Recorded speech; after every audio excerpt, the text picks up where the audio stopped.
নমস্কার, কেমন আছেন আপনারা সবাই? আম্মুর রান্নাবাটিতে আপনাদের সকলকে স্বাগত। চলুন আজ একটু সাউথ ইন্ডিয়ান স্টাইলে চিংড়ি মাছের কারি করে আপনাদেরকে দেখাই।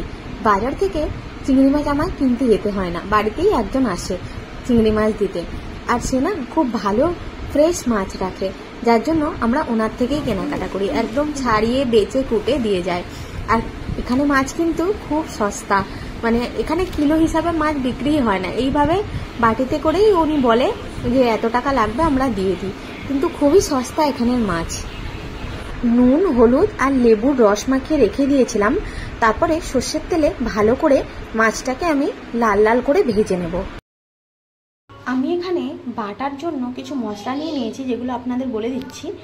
রসুন নিয়েছি, আদা নিয়েছি, অল্প অল্পই নিয়েছি, দারচিনি নিয়েছি, এখানে লবঙ্গ নিয়েছি, 1 চামচ মৌরি আর 1 চামচ জিরে নিয়েছি, আর তার সঙ্গে আমি নেব নারকেল। এখানে আমি নিয়েছি কিছুটা নারকেল কোড়া, অল্প মতো, ধরুন ওই 3 টিস্পুন মতো হবে। এখানে নারকেল কোড়া নিয়েছি, এটা আমি মার্কেট থেকে রেডিমেড কিনে নিয়ে আসি। আর নিয়েছি একটা কাঁচা লঙ্কা। এই লঙ্কাগুলো খুব ঝাল, আমি পরে শুকনো লঙ্কার গুঁড়োও দেবো, তার জন্য এখানে একটাই কাঁচা লঙ্কা আমি নিয়েছি। বাটা মশলাটা কিছুটা দেখতে এইরকম হবে। আমি এইভাবে, যেহেতু নারকেল আছে, এইভাবে সাদা সাদা দেখতে হবে, আমি বেটে নিয়েছি। এখানে কিন্তু টমেটো পড়বে না, হ্যাঁ, তাহলে টমেটো পড়লেই কালারটা লাল হয়ে যেত। আমি যেহেতু নারকেল দিয়েছি আর পরে একটু দই দেব, তার জন্য আমি কিন্তু এখানে কোনো টমেটো ইউজ করিনি। মাছটা ভাজা হয়ে গেলে এখানে আমি কিছুটা পেঁয়াজ দিয়ে দেব আর ভালো করে ভেজে নেব। পেঁয়াজটা 50% মতো ভাজা হয়ে গেছে। এখানে আমি এই বেটে রাখা মশলাটা অ্যাড করে দেবো। এই মশলাটা কিন্তু একটু ভালো করে ভাজতে হবে, কারণ এখানে আদাও আছে, রসুনও আছে, যাতে ওগুলো থেকে কোনো কাঁচা গন্ধ না বেরোয়, তার জন্য মশলাটাকে কিন্তু একটু ভালো করে ভাজতে হবে।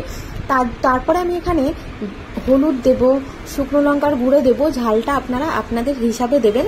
নুনটা আমি এখন একটু কম দিচ্ছি, যেহেতু আমি এটা গ্রেভি রাখবো, তার জন্য প্রথমেই বেশি নুন দিয়ে ফেলবো না। তো জলটা দেখুন শুকিয়ে এসছে, আমি আরও একটু এটাকে ভাজবো কালারটা চেঞ্জ করার জন্য। আমার যতটা দরকার মশলাটা ঠিক ততটাই ভাজা হয়ে গেছে, কালারও চেঞ্জ হয়ে গেছে। এবার ওই যে বেটে যে মিক্সিতে একটু থাকে, তো ওই জলটাই আমি দিয়ে দেব। আমি কিন্তু ওপর থেকে আর কোনো জল দেব না, ওই জাস্ট মিক্সির বাটিটা ধুয়ে যেটুকু জল হয় ওটুকুই আমি দেব। এইটাতেই কিন্তু আমার পুরো চিংড়ি মাছটা রান্না হবে। এবার আমি এটাকে কভার করে ফুটতে দেব। ফুটে গেলে এবার ওপর থেকে না একটু হালকা চিনি দেব, কারণ যাতে টক মিষ্টি সবকিছুর ব্যালেন্সটা থাকে, তার জন্য আমি চিনি দেবো। এখানে কিন্তু চিনি ইউজ হয় না, কিন্তু আমি চিনি দিচ্ছি, কারণ এটাতে চিনিটাতে টেস্টটা ভালো হবে।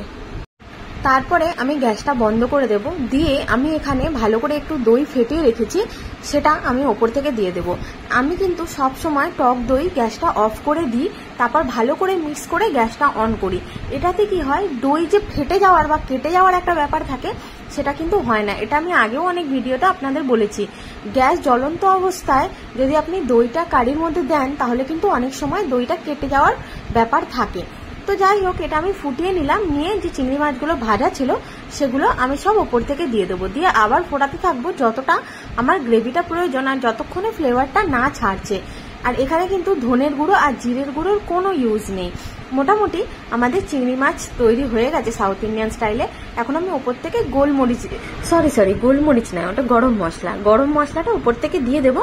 দিয়ে এটাকে আমি ভালো করে মিক্স করে, বেশিক্ষণ না, এই 3-4 মিনিট মতো এটাকে আরেকটু মানে লো ফ্লেমে একদম ফোটাতে থাকবো। তাহলেই কিন্তু এটার যা ফ্লেভার আছে, ফ্লেভারটা কিন্তু পুরো ছেড়ে দেবে। তো এইটা দিয়ে একটু গরম ভাত খেতে প্রচন্ড ভালো লাগবে। আপনাদের অন্য কোনো সবজির দরকারই পড়বে না। একবার খেয়ে আমাকে জানাবেন কেমন লাগে।